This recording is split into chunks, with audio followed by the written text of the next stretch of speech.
Hello friends, welcome back to சேமிப்புலகம். போத்தி ஸ்வர்ணமகாலில் DigiGold join பண்ணியிருந்தேன். ஸ்கீம் முடிஞ்சு இப்போ ஷாப்பிங் பண்ணிட்டு வந்திருக்கேன். நான் என்ன வாங்கியிருக்கேன் அப்படின்னு சொல்லிட்டு இந்த வீடியோவில் வந்து பார்க்கலாம்.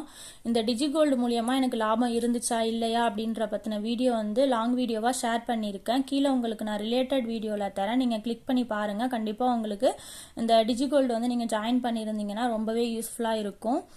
நான் பார்த்தீங்கன்னா இந்த டிஜிகோல்டு ஜாயின் பண்ணும்போதே ஒரு முடிவு வந்து பண்ணியிருந்தேன். என்னன்னா, இப்போ நம்ம ஸ்கீம் முடிஞ்சதுக்கு அப்புறம் நம்மளுக்கு எவ்வளோ கிராம் சேர்ந்துருக்கோ அந்த கிராமுக்கு வந்து நகை எடுக்கக்கூடாது, காயினாக தான் வாங்கணும் அப்படின்னு சொல்லிட்டு. ஏன்னா நகையாக எடுத்தோம் அப்படின்னா வேஸ்டேஜ் வந்து மினிமம் வந்து ஒரு 10% கிட்டேயாச்சும் போடுவாங்க.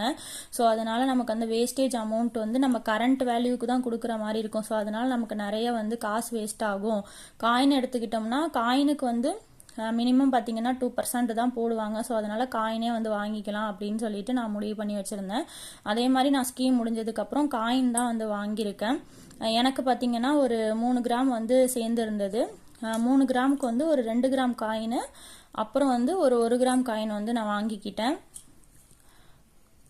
என் ஹஸ்பண்ட் பார்த்தீங்கன்னா அவங்களும் தனியாக டிஜிகோல்டு வந்து சேவ் பண்ணியிருந்தாங்க. அவங்க வந்து ஒரு 1.5 கிராம் கிட்ட சேமிச்சிருந்தாங்க. அந்த 1.5 கிராமுக்கு பார்த்தீங்கன்னா 1 கிராம் காயின் ஒன்று, அப்புறம் வந்து ஒரு 1/2 கிராம் காயின் வந்து வாங்கியிருந்தாங்க.